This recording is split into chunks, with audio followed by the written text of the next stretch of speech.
మా బాధకి ఎన్నోసార్లు చాలా బాధపడ్డాము. దేవుడు ఎప్పుడప్పుడు అట్లా చర్చికి వెళ్తాం కానీ మీకు ఒకసారి కోయిల గుడి వెళ్ళి అక్కడ సంవత్సరం ఉండిపోయే వల్ల మేము చాలా పోయాం. ఇక్కడికి వచ్చాక మళ్ళీ మా పాస్టర్ గుడికి వెళ్ళి ప్రార్థన చేయడం, నా కోసం మా పాస్టర్ రాణి చాలా బాగా ప్రార్థన చేసేవాళ్ళు. ప్రతి ఒక్కరికి చర్చికి వెళ్ళిన అందరికీ ప్రార్థన చేసేవాళ్ళు. మాకు చాలా కృప చూపించాడు దేవుడు. మమ్మల్ని చూసి యాలకలు చేసిన వాళ్ళు ఉన్నారు, మమ్మల్ని చూసి నవ్వునోళ్ళు ఉన్నారు. ఎంతోమంది మమ్మల్ని యాలకలు చేసి నవ్వునా సరే నేను మటుకు దేవుడిని వదలలేదు. దేవుడు నన్ను కాచి కాపాడాడు.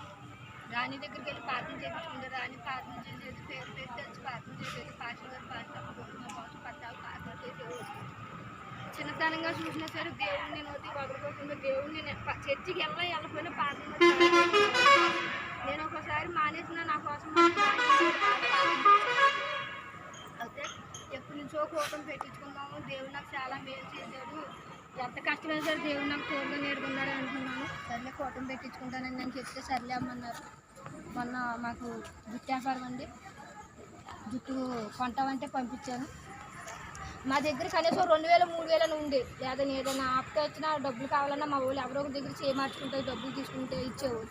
మరి ఇదేంటో నేను కోటం పెట్టించుకుంటా అన్నాక ఎవరి దగ్గర ఇవ్వన్నారు, ఎందుకు కొన్నన్నారు. ఏడుపు వచ్చేసింది, చాలా బాధ కలిగింది. ఇదేంటి తప్పు, నా దగ్గర 2000 ఉండేయా, ఎవరో ఒకరు ఇచ్చేవాళ్ళే. సమయానికి మా అమ్మ లేదు, ఎవరిని అడగాలి డబ్బులు. ఇదేంటి దేవుడు నన్ను ఏదో పరిచేస్తున్నాడు, అందుకే నాకు డబ్బులు లేవు, లేకపోతే నేను కోటానికి డబ్బులు లేకుండా ఉంటుందేంటి అని చాలా బాధపెట్టి ఏడ్చానండి.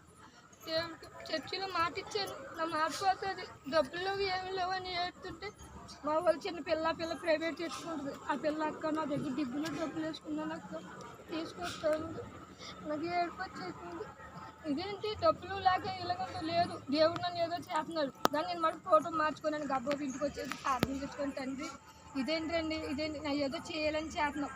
నా దగ్గర డబ్బులు ఎంతో కొంత ఉండే, లేకపోతే ఏదో ఉన్న సమయం అంటే 10,000 50,000 అప్పు తెచ్చుకున్న రోజులు ఉన్నాయి.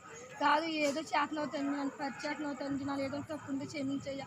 ఈ ఫోటో నన్ను మాట పడుకోకుండా, నన్ను ఎవరు వచ్చి చిన్నతనం చూడుకోకుండా, నీ చిన్న సంఘమైనా సరే నాది మంచిగా జరిగేలా చూడుతాను. ఇంట్లోకి వచ్చి ప్రార్థన చేసుకున్నానండి. ఆ కుంచేపుడు మా ఆయన వచ్చి ఇదిగోవే కొద్దిగా తల తీసుకున్నాడే డబ్బులు ఇచ్చాడే కొన్నాడే అన్నాడు. అప్పుడు నా మనసు దేవుడు ప్రార్థన చేసుకున్నాక ఎందుకు కొన్నాడు. అందుముందు కనీసం ఇంత తల కూడా అసలు నాకు వద్దు, జుట్టు బాగోలేదు, మేము కొంటలా మాకు దగ్గర డబ్బుల్లో తీసుకెళ్ళిపోండి అన్నాడు.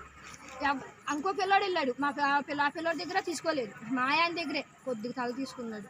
అప్పుడు ఇంటికి వచ్చాక ఆ డబ్బులు ఇచ్చాక అప్పుడు నాలో ఉన్న భయం పోయి తండ్రి నాకు సహాయం చేసావు. నాకు తెలుసు తండ్రి, నాకు తోడుగా నేరుగా ఉంటావు, నాకు తెలుసు. నేను ఎంతగా అనుకున్నా సరే నాకు నువ్వు మటుకు నేను సాయం చేసావు తండ్రి ప్రభా, నాకు మాట రానివ్వకుండా చేసావు, వందనాలు చెప్పి అప్పుడు మా ఆయనతో డబ్బులు ఇచ్చి పంపించి అవన్నీ తెప్పించుకున్నానండి. కానీ అయితే అసలు చేతనే చేయను అనుకున్నా, అంత భయం వేసింది నాకు.